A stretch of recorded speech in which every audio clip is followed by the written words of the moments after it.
Makes perfect sense to die that suddenly, that their spirits would linger in the area. We heard the train coming, grinding metal on metal.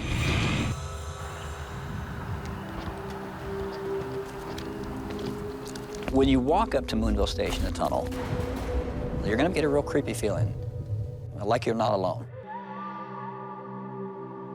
I know that many people have died at Moonville.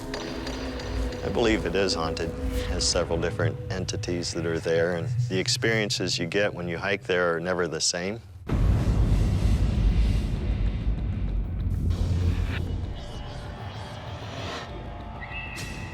My ghost story began in the Moonville Station in the Appalachian part of Ohio on a hiking trip. I began to experience scents and sounds and sights that really shouldn't have on your average nature hike. The top of the tunnel is very steep. 3 or 4 rocks came flying down at us, pretty big in size. Walking through the tunnel around dusk on one evening, rocks from above hit us at the bottom.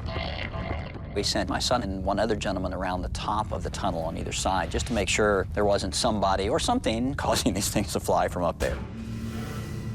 I did notice a few of the folks with us kept backing farther and farther away from the tunnel while we were trying to figure out where this came from. They were standing up there and telling us there's nothing here. The tracks at Moonville Tunnel have been removed, along with some of the train trestles. The trestle is only a couple hundred feet from the tunnel, and they generally only have enough room on them for a train. Throughout the history of Moonville, there were a few folks that fell from the trestle trying to escape a train. When the train would come at a high rate of speed, you had 2 choices. You could either get hit by the train, or you could jump into Raccoon Creek. Raccoon Creek is directly below, but it's only about 2 feet deep, so you're gonna get injured or killed in the process. Right before they stopped operating the train in the 1980s, the Girl Scout was the last to die from falling from the trestle. They were on an expedition, a hiking expedition out there. One of the trains was coming down the track, and she tried to beat it and couldn't make it. She fell about 52 feet. On one occasion, one of my friends asked if she could bring a psychic with us. Well, it was her first time to Moonville. And when we got to the trestle, she grabbed the back of my coat and said, "We can't go up there. There's a spirit." The spirit is really, really upset. She said, "The spirit of a girl is right behind us. It's a little girl wearing a uniform." The hair on the back of your neck goes up when people say things like that. One time, southeastern Ohio was a rather wealthy location. Coal was discovered in them there hills. Trains were brought in to help transfer some of the coal. Brakemen in the 1800s would literally ride on top of the rail cars and would use the large wheel on top to either separate cars or brake the cars. The brakeman had one of the worst jobs working on the old trains, one of the most dangerous jobs. Rain, sleet, thunderstorms, snow, ice, it didn't matter. They had to ride on top. From the Athens Messenger, July 17th, 1873, a brakeman of the accommodation named McDevitt was caught between 2 colliding platforms, and both legs and one arm horribly mangled.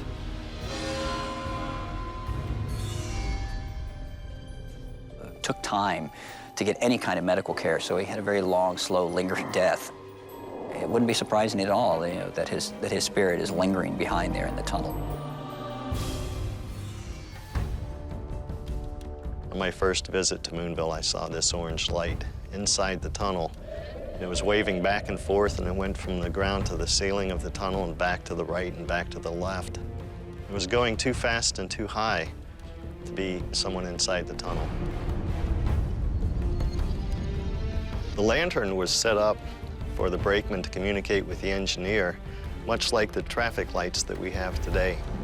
Green for continue, red to stop, orange for caution. And many times when you go to the Moonville Tunnel, you can actually see the orange light swinging back and forth.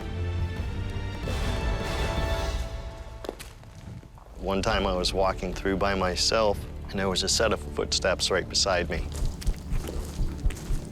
When I got to the east end, I turned on the flashlight, and couldn't see anything there. That scares you. One time we heard a train coming, well, grinding, metal on metal. To be in the middle of nowhere and hear a Moonville tunnel whistle, it sends a chill down your back. When you walk through the tunnel, you can see definite shapes of a human. On one of the photos that I've taken out there, you can actually see the ghost of the brakeman. The one photograph is kind of fascinating, the fact that you can see directly through the right leg of the ghost. You can see the outline of a complete man, except for his right leg near the hip. Part of it is missing. And it's very ironic that if he lost part of his leg or most of his leg, that could be a part that you can't see. When you're in the tunnel, you can hear anybody coming literally a quarter mile away. My wife and daughter and I were hiking in the Moonville area, and we were taking video, just a fun family walk. It's clear to see in the video the black shadow that several people have reported was out there walking with us. You know, the hairs on your arms stand up, a chill down your spine. You can definitely see a gentleman walking through there. He's missing parts.